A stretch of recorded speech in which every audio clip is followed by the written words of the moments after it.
When Karen, the HOA president, burst into my lake cabin demanding I follow her neighborhood rules, she didn't expect to walk straight into a state meeting, with the governor himself seated at my desk. What started as her power trip turned into a moment that ended her entire HOA reign. I bought my lake cabin for one reason: peace. After years working in government infrastructure projects, I needed distance from the constant noise, the endless politics, the people who love to control everything. Crystal Pine Lake was quiet, remote, and most importantly, outside any homeowners association. I double-checked that before buying the property. The cabin had been converted into a hybrid home office, a place where I could work remotely and hold private project discussions.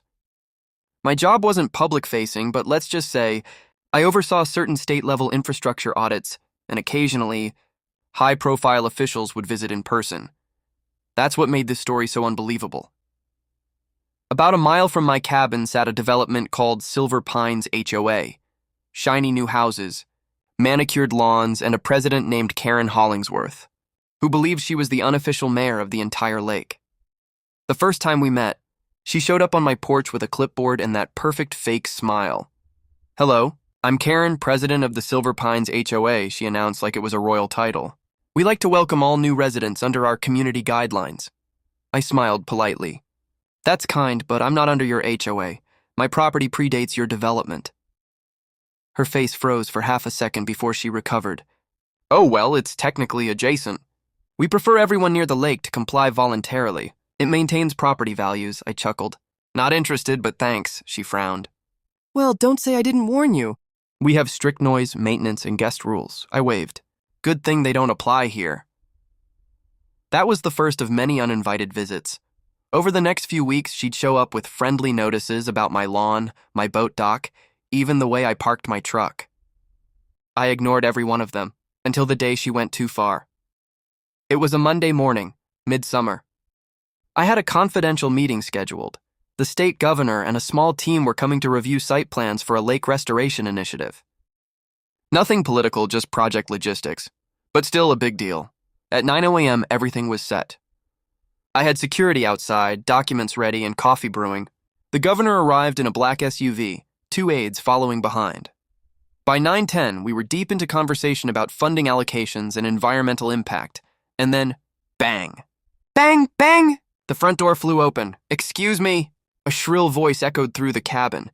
Karen, clipboard in hand, sunglasses perched like armor, and fury written all over her face. I shot up from my chair. "Karen, this isn't a good time." She barreled in anyway. "You violated HOA Ordinance 3B. No business operations allowed on residential lakefront property." The room went silent.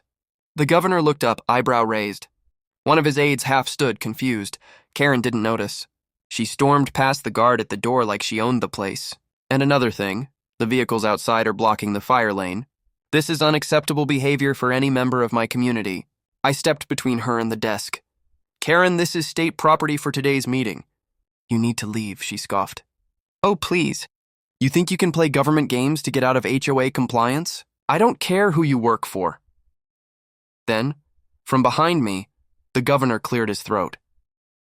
"Ma'am," he said slowly, his deep voice cutting through the air. "I don't believe we've met. I'm Governor Wallace." Karen turned and froze. Her jaw dropped.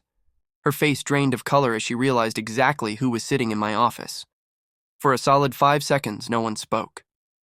You could almost hear the gears grinding in Karen's head as she processed the disaster she'd just created. She blinked rapidly, forced a smile, and said, "Oh, Governor Wallace, I didn't realize you were here.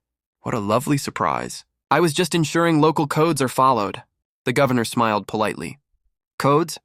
She nodded, stammering. Yes, we have community standards.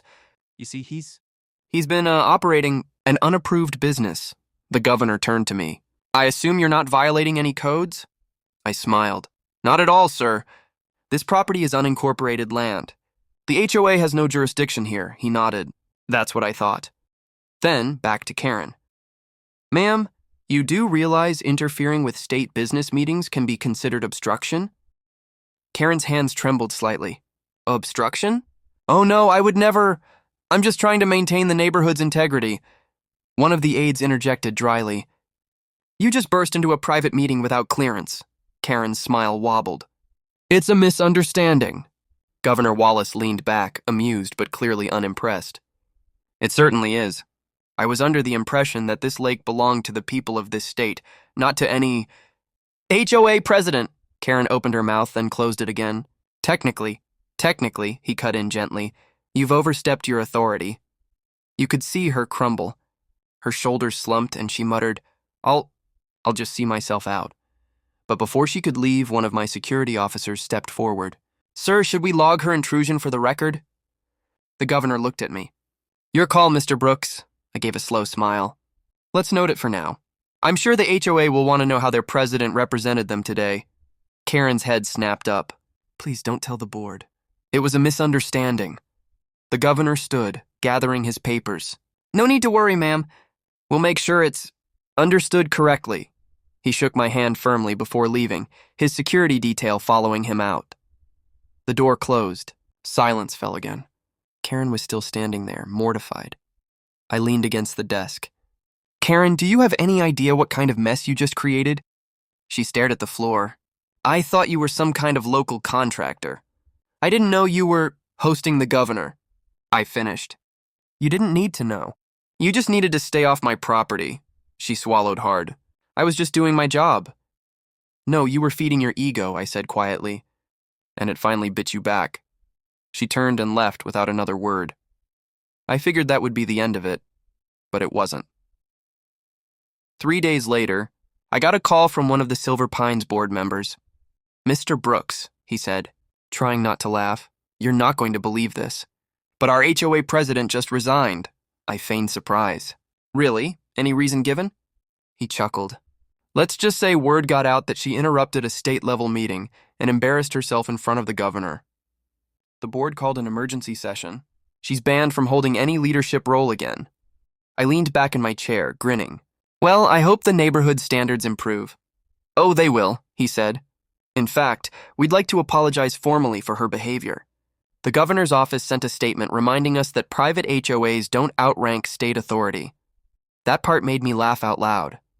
By the next week, Karen's name was scrubbed from every HOA document. Her house had a for sale sign out front, and residents were whispering about how she messed with the wrong guy. And as for me, I got a personal note from Governor Wallace a few days later. It read, "Thanks for the hospitality and the unplanned entertainment. Next time I'm up there, let's make sure your door's locked before we start." I framed it on the office wall. Now, when I sit at my lake cabin desk, looking out over the calm water, I smile every time I hear the faint hum of HOA golf carts in the distance, because no matter how loud they get, I know one thing for sure. Karen learned the hard way that real power doesn't come from clipboards and rules. It comes from knowing when to keep your nose out of places it doesn't belong.